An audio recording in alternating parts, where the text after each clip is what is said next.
राजा कृष्ण देव राय होली का उत्सव बड़ी धूमधाम से मनाते थे। होली के दिन मनोविनोद के अनेक कार्यक्रम विजयनगर में होते थे। प्रत्येक कार्यक्रम के सफल कलाकार को पुरस्कार देने की व्यवस्था भी होती थी। सबसे बड़ा तथा सबसे मूल्यवान पुरस्कार महामूर्ख की उपाधि पाने वाले को दिया जाता था। तेनालीराम को हर साल सर्वश्रेष्ठ हास्य कलाकार का पुरस्कार तो मिलता ही था, अपनी चतुराई और बुद्धिमानी के बल पर प्रतिवर्ष महामूर्ख भी वही चुना जाता था।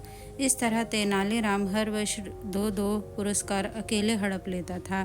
इसी कारण अन्य दरबारियों को प्रतिवर्ष ईर्ष्या की आग में झुलसना पड़ता था।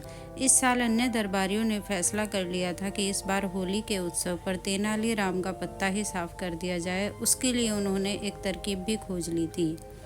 तेनालीराम के प्रमुख सेवक को पढ़ा सिखाकर उसके द्वारा तेनालीराम को छक्कर भंग पिलवा दी गई। होली के दिन इसी कारण तेनाली भंग के नशे की तरंग में घर पर ही पड़ा रहा।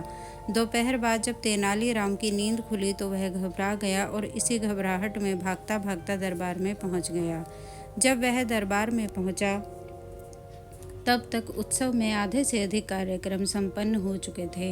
राजा कृष्ण देव राय उसे देखते ही डपट कर बोले, अरे मूर्ख तेनालीराम, आज के दिन भी भंग छानकर सो गए। राजा ने तेनालीराम को मूर्ख कहा तो सारे दरबारी प्रसन्न हो उठे। उन्होंने भी राजा के हाँ में हाँ मिलाई और बोले, आपने बिल्कुल सत्य ही कहा महाराज, तेनालीराम मूर्ख ही नहीं बल्कि महामूर्ख हैं।